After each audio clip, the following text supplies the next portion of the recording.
Good evening, everyone. Thanks for joining. Tonight we're going to go through the past 20 years of the footwear industry, and we'll give you a background as far as where the organization, the management team has been, and take you through the 20-year time period to show some ups and downs of what the overall impact was within the industry to actually cause certain results from financial, production, and global competition.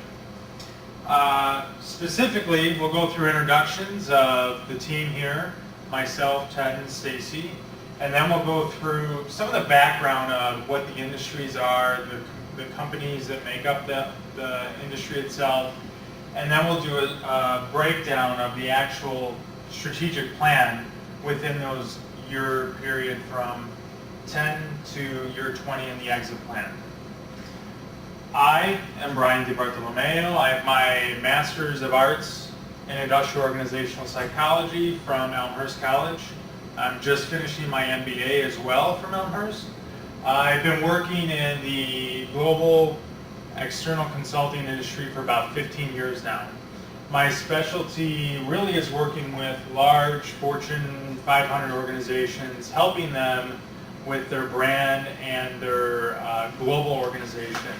And we have some examples up here. We have Citigroup, Aflac, Stryker, Enterprise. Those are some organizations that I've worked very intently with and have had great experience conducting research. So a lot of research, specifically arming decision makers with analytics to make strategic decisions.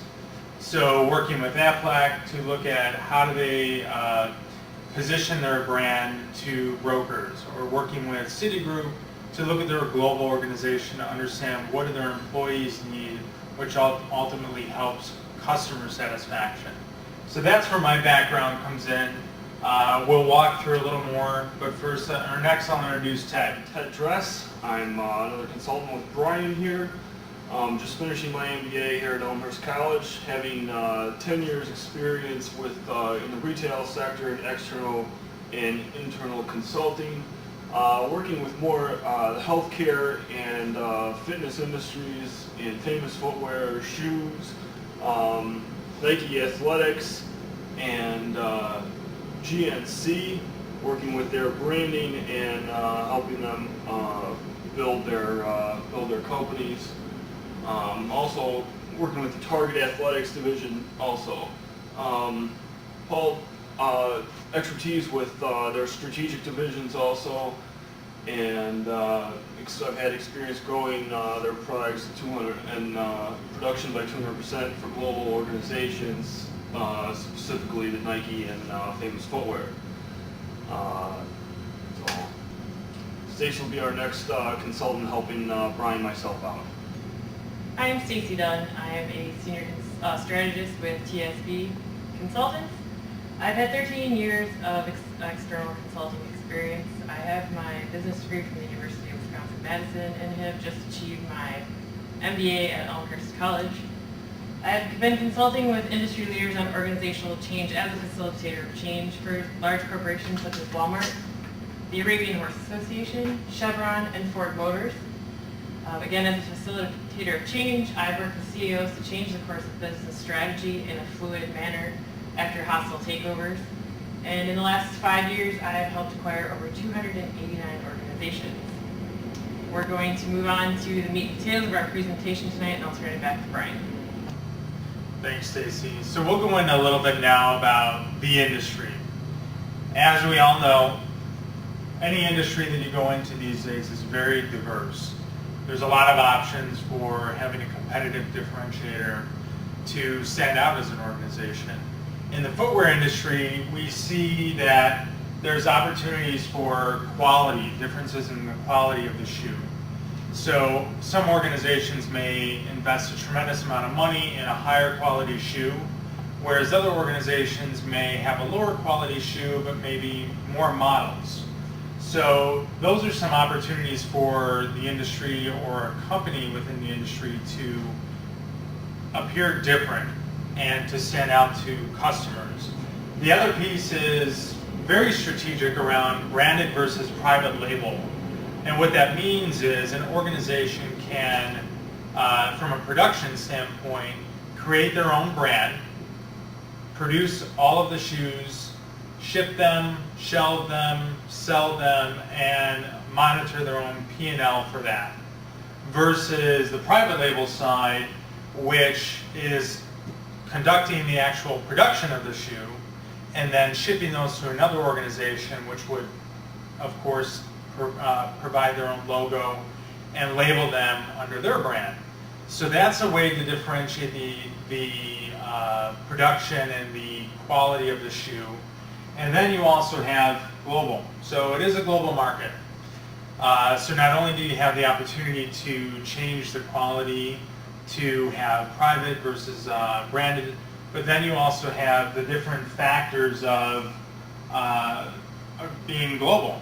So if we think of this just from one standpoint, one small piece of an organization, let's say production, and when you're trying to move these shoes around to get them to certain locations, there's a cost. So there's a cost to ship from North America to Asia Pac.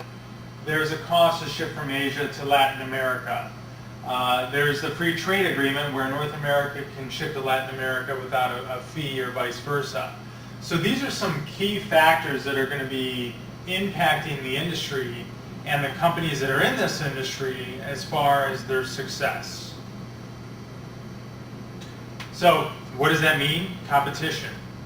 Competition is going to be a key factor in the success of an organization across a 20-year time period. And how that organization or organizations perform over those 2 decades is going to be predicated upon how they're positioned. And in this case, what we saw over that 20-year time period, there were 5 to 9 different organizations that were in competition in this industry. And what that means is, if you think of it, on the low end, the 5, that meant at one point in time, there were only 5 companies. And then at the high level, there were 9.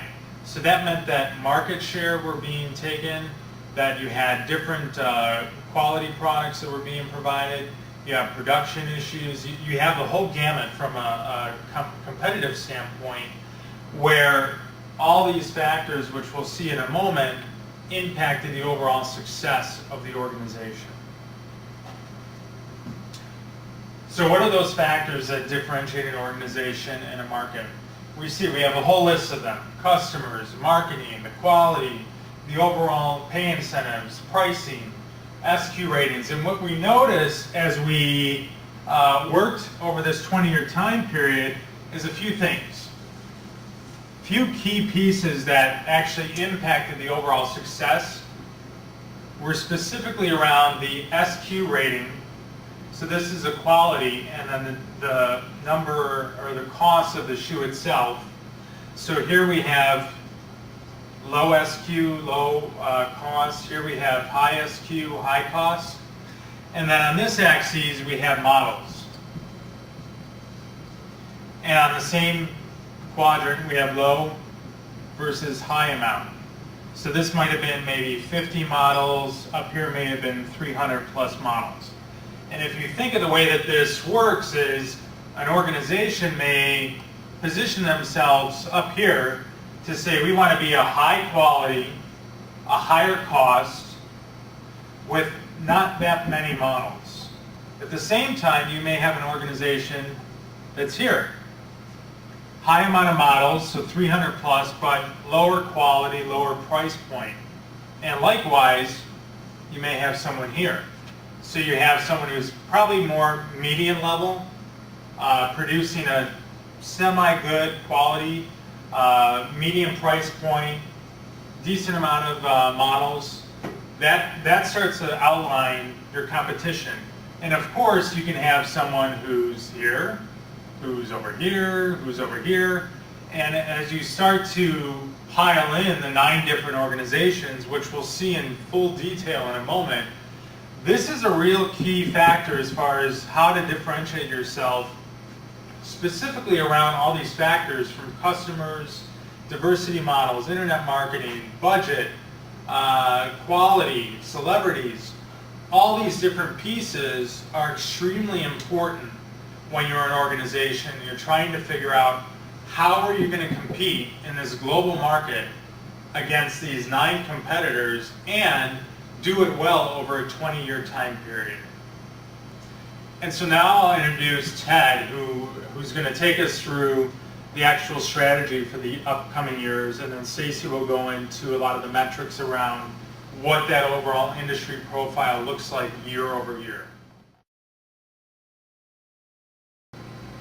So when working with Company A Athletica, we were deciding on increasing market share in Asia Pacific, Latin America. For our marketing, we saw using a low style quality rating, which differentiated us in the marketplace, having a low cost product as compared to the other companies. When we're financing and we're looking to borrow money, large sum of money, we're only going to do so in with the best interest rates possible. We offered free shipping, which also helped, and we had a low to average price. I'm going to talk to you a little bit about the performance metrics for our first 3-year strategy for Company A. After our initial set of decisions for year 11, you'll see that Company A, which is the large blue circle in both of these charts here, we kind of ended up in the middle of the pack, mid-quality, mid-price, and we did have a high number of models offered to our customers. In the internet, middle of the pack, wholesale, middle of the pack. This prompted us to take a look at kind of taking a turn towards being the low price leader in the industry. We reduced costs in production, and we trimmed the use of superior materials, kept a little bit of focus on the use of green materials in our packaging and our employee compensation packages. Now we're going to jump to year 13, after we've had 2 years of our new strategy, and you'll see we really started to grab our part of the market share as the low price leader. We had many models. We offered near the second most number of models. We dropped our prices and went with low-end materials. We dumped some money into advertising for our wholesale market, and our retail price was very competitive. Our internet price was competitive. We offered free shipping. Okay, so now we're going to talk about Verdad, the next company we were working with here. So in production, we're planning on increasing private label production because there was possibly a recession striking, and wanted to keep production out of North America right now because of the overall costs compared to the other markets. In marketing, we're planning to possibly increase the pricing in case of the need to substantially drop them in the future because of this recession that might be looming. There will also be an increase in rebate offers corresponding to the possible dip in the economy. In terms of financing, we will need to borrow money depending on the future of the economic conditions and ability to meet our production demands. In terms of our human resources, we'd like to continue to pay workers at market standards, and but increase the incentive pay. So this company Verdad has a strong ability to adapt to changes in the market and industry. Again, years 14 to 16 is when we made the move to help with Company B, Verdad. And it appeared that we were going to be helping a fairly strong company. They were paying off some of their debts early. They had a decent share of the market in the global industry. But as we reviewed some of their numbers, the reality was they had huge production expenses. They were at 100% superior material usage, which was just driving the cost of their shoe production sky high. They had made several plant upgrades, which made expansion of those plants to offer more capacity cost prohibitive, and forcing us to take a look at making baby steps in those increases. And some of these costs overall were actually causing a negative profit margin in their Latin American market. So this is where we jumped in. They had a small internet share, offering very high quality shoes with free shipping. and they had a slightly larger piece of the wholesale market, as you see the lighter blue circle in each diagram. This company was actually one of the first in the industry to reduce their shipping times, which was appealing to the retailers, and it helped. It also helped that they had the highest SQ rating in the industry at one time. This is when we needed to take action to reduce the prohibitive costs in the production of their shoes, and we started to make a decision to make a move down the vertical axis, not all the way to the bottom, but still, lower to a middle level quality shoe, still focusing on a niche market with few models, but giving us the ability to lower price. It was still a niche market for a select group of athletes, but we were able to make the pricing more attractive. So now we jump to year 16, where we've made a few of these decisions. We didn't drop too far down the SQ rating, but we didn't really gain or lose market share. Each year we were plus or minus 2% of the industry average, and we were able to improve production costs, get some cash in the bank, make small increases in plant production in Latin America and North America. So here we are still working with Verdad, and some of our key objectives here are in the wholesale and internet segment, having a slightly working with decreasing the style quality rating for both internet and wholesale. We're also having a few models, high level of style quality, but then, again, like I just said, taking it down a little bit, continuing the free shipping, but then also extending the rebate offer available to customers. We're considering selling capacity in the U.S. Marketing, we're possibly going to be lowering some prices and keeping the great style rating, but no lower than maybe 5 or 6. We plan on buying back some stock, but then avoiding borrowing money for the future impending recession. Again, in 17 and 19 finds us in another 3-year strategic plan with Company B. Year 17 and 19 brought significant changes to the entire industry. It was the first time we saw inflation, material costs increased significantly, we started a global recession, and a shadow company entered the marketplace. The market's reaction was, and our reaction as well, was to evaluate material costs, align our prices to be more competitive in the mid-quality market, and to focus on some areas of our private label production. Our year 17 snapshot was the first year that we actually had a negative profit. However, I'd like to point out that this is also the first year that the entire industry, as an average, had a negative profit. These setbacks caused our team to continuously reevaluate our strategy in a fluid manner. The loss prompted us to actually share some pricing information with our polar opposite team, our former consulting team A, which helped us align some of our pricing, find out what some of the other people were doing with their SQ rating and pricing to get us kind of in a line and be in a more competitive place. We still offered great pricing, and we were able to realize a profit eventually. Company B continued to realize great strength in Latin America and Europe, Africa, but showed some market negativity in Asia Pacific. The North American market remained static for us. Now you'll jump to year 19. After a negative year 18, year 19 decisions found us on the rebound. We were making money, we had cash on hand, we had secured a very large stronghold in the Latin American market, something that was elusive even to the industry leader, Team E. The internet segment remained fairly static. Company B began to realize market growth in the wholesale and private label. Our management team became more energized and realized that having a fluid strategic plan helped us weather the economic storm. Following this successful year, we were presented with a unique opportunity to enter into an equity merger with Team E. So now we have year 20, and we have the acquisition by Company E of our Verdad Company B, and this acquisition follows the antitrust laws.